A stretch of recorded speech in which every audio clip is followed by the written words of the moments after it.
आप इतने सारे नौजवानों को नज़रअंदाज नहीं कर सकते। कुछ लोगों ने उसका मजाक बनाना शुरू किया था कि देखिए ना, अब इनके साथ कोई नहीं है, लाखों लोग सोशल मीडिया पे हैं, लेकिन ये लोग सिर्फ सोशल मीडिया पे हैं, ज़मीन पे उतरने के लिए तैयार नहीं हैं।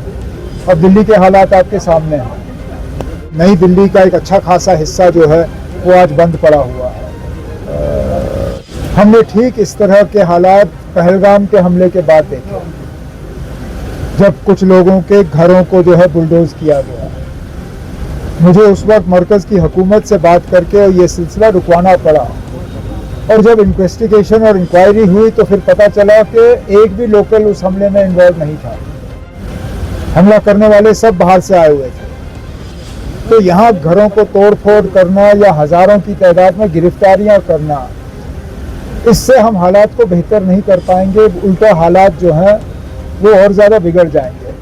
तो पिछले साल पहलगाम के बाद हुआ, आम लोगों ने अपनी नाराज़गी का इजहार किया और पहलगाम के हमले के खिलाफ जो है अपनी आवाज़ बुलंद की। मैं तो कहता हूँ रिटेलिएटरी एक्शन नहीं होना चाहिए, इन बच्चों से बात होनी चाहिए और जो इनके जायज़ डिमांड्स हैं उन पर अमल होना चाहिए। जो 2024 से लागू है, उस स्टार्टअप पॉलिसी के नतीजे में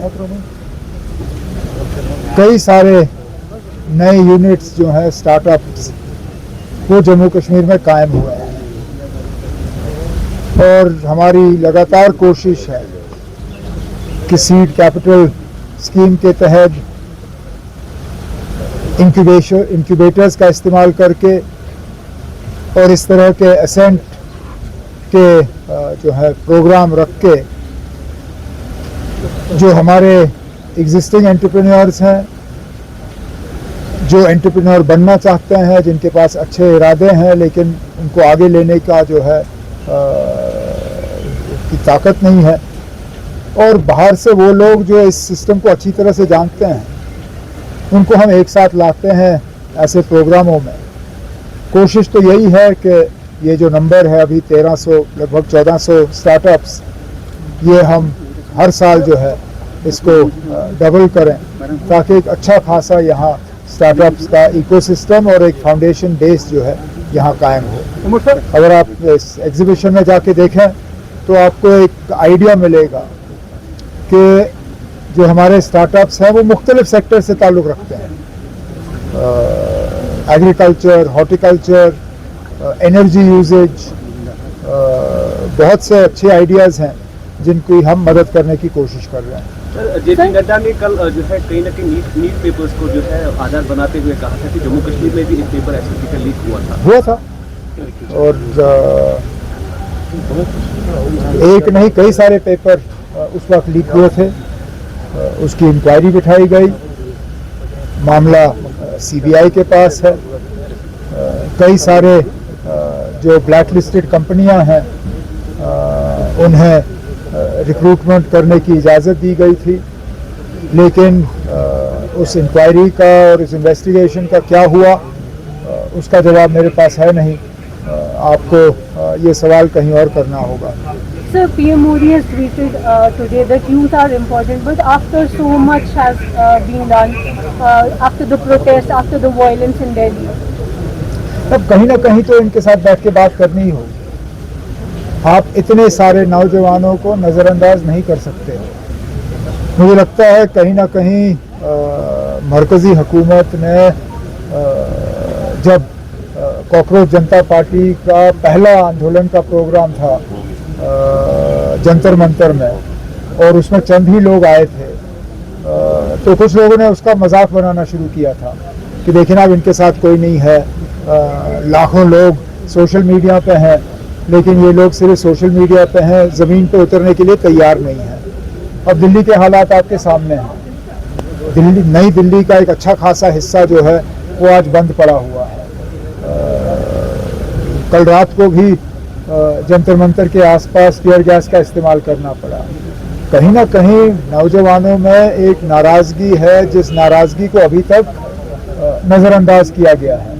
अब अच्छी बात है, वज़ीर आज़म साहब ने अपने पोस्ट के ज़रिए कहा है कि नौजवान जो हैं वो इम्पोर्टेंट हैं, और अच्छी बात होगी कि जो उनके कंसर्न्स हैं उन कंसर्न्स को लेके उनसे बात की जाए। सर, अनंतनाग में आज जो 2 टेररिस्ट एलईटी के हैं उनके जो घर है उनको बुलडोज किया गया, बम ब्लास्ट किया गया। अब मैं अब पुलिस की नाराजगी को मैं समझता हूँ, लेकिन सुप्रीम कोर्ट का एक आदेश है कि इस तरह समररी जो है एक्शन ये नहीं लिया जाना चाहिए। हमने ठीक इस तरह के हालात पहलगाम के हमले के बाद देखे, जब कुछ लोगों के घरों को जो है बुलडोज किया गया। मुझे उस वक्त मरकज़ की हुकूमत से बात करके ये सिलसिला रुकवाना पड़ा, और जब इन्वेस्टिगेशन और इंक्वायरी हुई तो फिर पता चला कि एक भी लोकल उस हमले में इन्वॉल्व नहीं था। हमला करने वाले सब बाहर से आए हुए थे। तो यहाँ घरों को तोड़ फोड़ करना या हजारों की तादाद में गिरफ्तारियां करना, इससे हम हालात को बेहतर नहीं कर पाएंगे, उल्टा हालात जो हैं वो और ज़्यादा बिगड़ जाएंगे। मेरा अपना तजुर्बा, मैं भी 6 साल मैंने जम्मू कश्मीर रियासत को चलाया है। उस वक्त हम रियासत थे, पुलिस का कमांड हमारे हाथ में था, और हमने उस वक्त हम जानते थे कि लोगों को साथ लिए बिना इस सिलसिले का खात्मा नहीं होगा। एक हद तक हम जरूर पहुंचेंगे पुलिस, आर्मी, सीआरपीएफ सारों का इस्तेमाल करके, लेकिन इसका असली खात्मा तब होगा जब आम लोग हमारे साथ मिलके इसकी मुखालफत और इसके खिलाफ उठेंगे। जैसे पिछले साल पहलगाम के बाद हुआ, आम लोगों ने अपनी नाराजगी का इजहार किया और पहलगाम के हमले के खिलाफ जो है अपनी आवाज बुलंद की। आज भी लोग नाराज हैं कि उस पुलिस के हेड कांस्टेबल को, आशिक को इस तरह बेरहमी से मारा गया। लेकिन जब 1000 नहीं, 2000 नहीं, 2500 के आसपास के आंकड़े आज सुनने को मिल रहे हैं, जब इतने लोग गिरफ्तार होना शुरू हो जाते हैं तो कहीं ना कहीं फिर ये नाराजगी इस सिलसिले के खिलाफ जो है वो ट्रांसमिट होता है। तो मैं तो यही उम्मीद करूंगा कि हम इस लड़ाई में अपने लोगों को अपने साथ लेके चलें, तभी हमें इसमें असली कामयाबी मिलेगी। उमर साहब सोनम वांगचुक ने एक नई शर्त रखी है सेंटर के सामने कि एक ही शर्त पे वो अपनी हंगर स्ट्राइक जो है एंड करेंगे कि कोई रिटेलिएटरी एक्शन जो है इन प्रोटेस्टर्स पे ना हो। वैसे भी बच्चों पे रिटेलिएटरी एक्शन होना भी नहीं चाहिए। ये तो मतलब एक पीसफुल प्रोटेस्ट कर रहे थे। अब चलिए, अगर सोनम वांगचुक साहब इस चीज़ को दोहरा के अपना हंगर स्ट्राइक वापस लेने के लिए तैयार है तो अच्छी बात है। मैं तो कहता हूँ रिटेलिएटरी एक्शन नहीं होना चाहिए, इन बच्चों से बात होनी चाहिए और जो इनके जायज़ डिमांड्स हैं उन पर अमल होना चाहिए। मतलब कल आप बड़गाम गए थे, क्या सिचुएशन है? अब अभी तो शुक्र है नदियों में जितनी पानी की मतलब जितना हमें खदशात थे, जितना डर था कि पानी चढ़ेगा उतना नहीं चढ़ा, लेकिन कुछ जगहों पे नुकसान ज़रूर हुआ है। जैसे कि बड़गाम में आपने खुद देखा, बीरवा में कोई 37 के करीब दुकान जो है वो दरिया में गिरे। अब उनके मुआवजे के लिए जो हमें कार्रवाई करनी होगी वो डीसी साहब को हिदायत दी गई है। अब फिलहाल तो हमें उम्मीद है कि आज के बाद ये बारिश का सिलसिला थम जाएगा, लेकिन ये हर साल अब हमें ये देखने को मिल रहा है। पिछले साल भी बारिश ने नुकसान किया, इस साल भी। अब हमें बैठ के गवर्नमेंट को एक कॉम्प्रिहेंसिव प्लान, एक चॉकआउट करना होगा ताकि इन चीज़ों का हम मुकाबला, बारिश हम रोक नहीं सकते।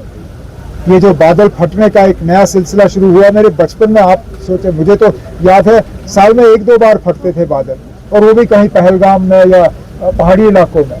लेकिन अब हर महीने कहीं ना कहीं बादल फटने की खबर आ रही है।